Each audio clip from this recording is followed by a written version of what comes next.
So, good day everyone. I am Desiree Joyce, the representative of Group 2 for this reporting. So, for today, I will discuss to you about the analysis of Group 2 in the Parisian life painting. But before we proceed on analyzing it, we will know first who is the artist of this artwork. So, let's proceed. Juan Luna de San Pedro y Novicio Ancheta, better known as Juan Luna, he was born in October 24, 1857 and died in December 7, 1899. Juan Luna is a painter, sculptor, political activist of the Philippine Revolution during the late 19th century. He also became one of those recognized artists in the Philippines. So here are some notable works of Juan Luna: His Polarium in 1884, The Death of Cleopatra in 1881, El Pacto de Sangre in 1884, La Batalla de Lepanto in 1887, The Parisian Life in 1892, The River in 1885, and Después del Baile. So, among those artworks of Juan Luna, this time we will just focus on the Parisian life in 1892. So let's proceed. So the image here is the Parisian life painting, or also known as the Un Cafe or Inside a Cafe. This is one of Juan Luna's obra maestras done in Paris, France, year 1892. So as we can see, the painting may seem like an old piece of artwork, but believe me, as we analyze every details of this painting later, you will know that the story behind this is one of a kind. So here it goes. As we take a look at this painting, the first that we will notice is the woman sitting in a couch, and that serves as the focal point of the painting. Next, as we examine the painting, we can see that there are three men staring at the woman. Here. They are staring at the woman. The chair and the table was pointing the woman, the same as with the coat and the hat, they are also pointing the woman. So sa lagay ng mga bagay na ito, sa mga pagtitig ng tatlong lalaki sa babae, hindi ba mapapaisip tayo kung sino ba itong babaeng ito? Now, let's take a look at the painting again. As we can see, the woman was staring blankly, para siyang nakatingin sa kawalan. The form of her hands and her raised foot seems that she is not comfortable.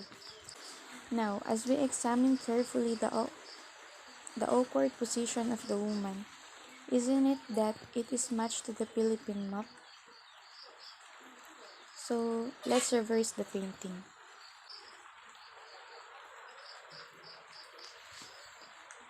So, at the left side, that is the reverse of the original picture.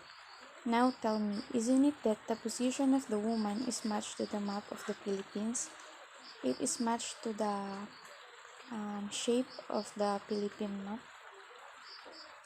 Let's take a look at this. Now, if you look at the woman at the Philippine map, you can see that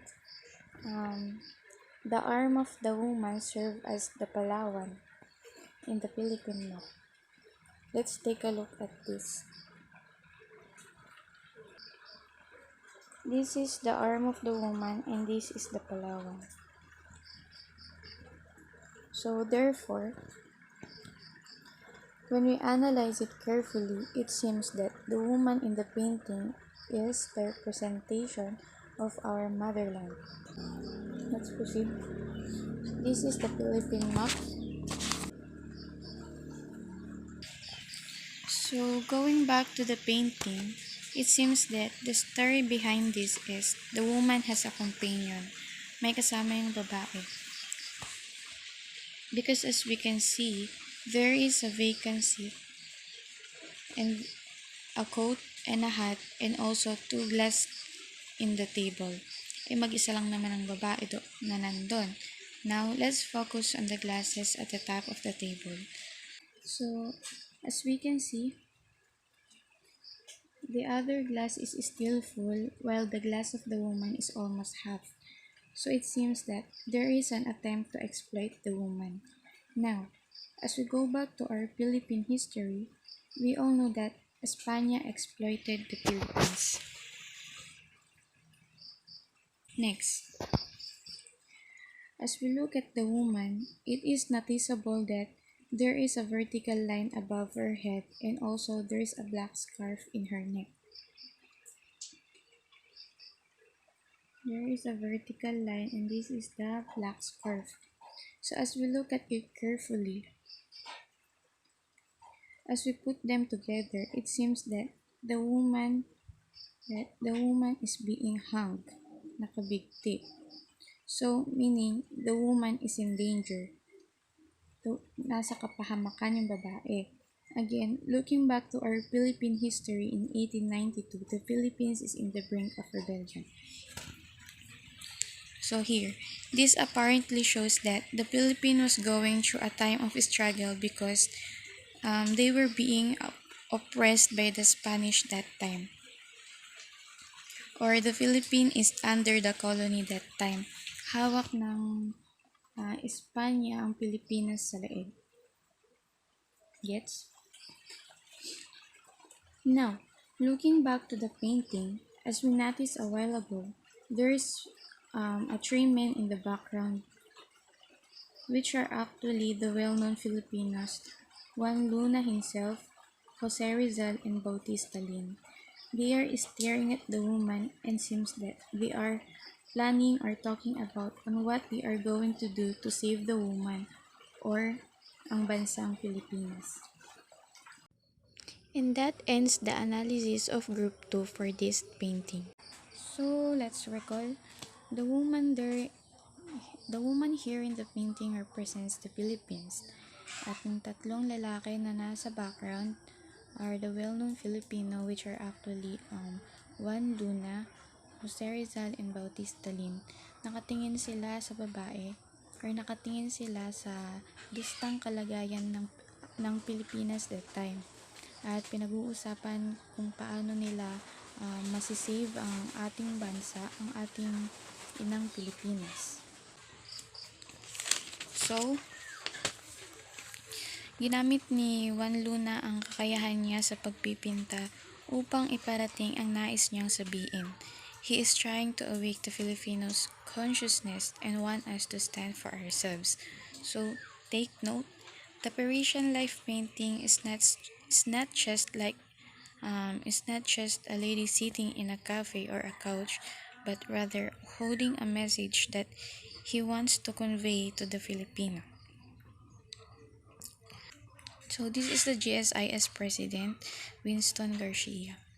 So according to him, the Parisian life painting was brought back home for 46 million through an auction bid. Now the painting was owned by the GSIS with Prof. Eric Zerudo and is currently exhibited at National Museum at the Philippines, Manila. So kung gusto natin makita yung original painting ng The Parisian Life, bisitahin lang natin yung National Museum of the Philippines sa Manila. So that's it for today. Thank you for listening and may God bless us all always.